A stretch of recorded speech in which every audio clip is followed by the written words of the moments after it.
ओम गण गणपते नमः। ओम सरस्वते नमः। ओम गुरुदेवाय नमः। आंवला नौमी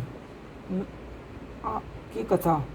यह व्रत कार्तिक शुक्ल पक्ष की नवी तिथि को किया जाता है। सतयुग का प्रारंभ भी इसी दिन हुआ था। इस दिन गौ, स्वर्ण, वस्त्र आदि दान देने से ब्रह्म हत्या जैसे महापाप से भी छुटकारा मिल जाता है। इस दिन आंवले के वृक्ष की पूजा की जाती है। पूजन विधान में प्रातः स्नान करके शुद्ध आत्मा से आंवले के वृक्ष के नीचे पूर्व दिशा की ओर मुख होकर षोडशाचार पूजन करना चाहिए। फिर उसकी जड़ में दूध चढ़ा धारा चढ़ा कर चारों ओर कच्चा सूत्र लेपते हुए कपूर से आरती करते हुए 7 बार परिक्रमा करें। आंवले के वृक्ष के नीचे ब्राह्मण भोजन तथा दान देने का भी विशेष फल है। कथा। एक आंवलिया राजा था जो रोजाना 1.25 मन सोने का आंवला दान करके जीमता था। एक दिन उसके बेटे बहू ने सोचा कि अगर इतना आंवला रोज दान करेंगे तो सारा धन खत्म हो जाएगा। बेटा बाप से कहने लगा, ऐसे तो सारा धन लुटवा दोगे, अब आंवला दान नहीं करना। राजा रानी दुख के मारे उजाड़ खेत में जाकर बैठ गए। उन्हें वहाँ भूख प्यास से बैठे हुए 7 दिन बीत गए। राजा आंवला दान नहीं कर सका और आंवला दान ना किए बिना खाना कैसे खाए। जब भगवान ने सोचा कि अगर इसका सत्य नहीं रखूंगा तो दुनिया में कोई मुझको नहीं मानेगा।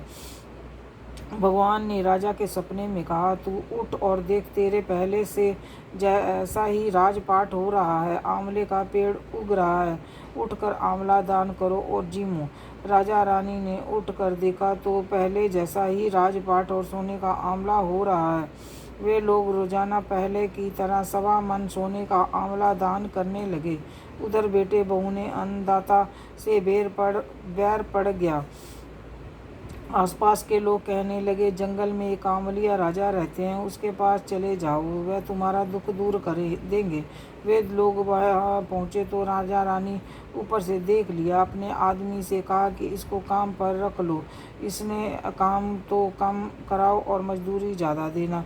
एक दिन रानी ने अपनी बहू को बुलाकर कहा कि मेरा सिर धो दे। बहू ने सिर धोने लगी तो बहू के आँख में से आंसू रानी की पीठ पर गिर गया। रानी ने पूछा कि बहू तू रोने कैसे लगी? तू रोने कैसे लगी? जैसी बात है बता। बहू बोली कि मेरी सास की पीठ पर भी ऐसा ही मसा था, वह भी 1.25 मन आंवला रोजाना दान करती थी। हमने उसे आंवला दान करने नहीं दिया और घर से निकाल दिया। जब सास बोली कि हम ही तुम्हारे सास ससुर हैं, तुम्हारे तो हमें निकाल दिया, लेकिन भगवान ने हमारा सत रखा। हे भगवान, जैसा राजा रानी का सत रखा वैसे सबका रखना।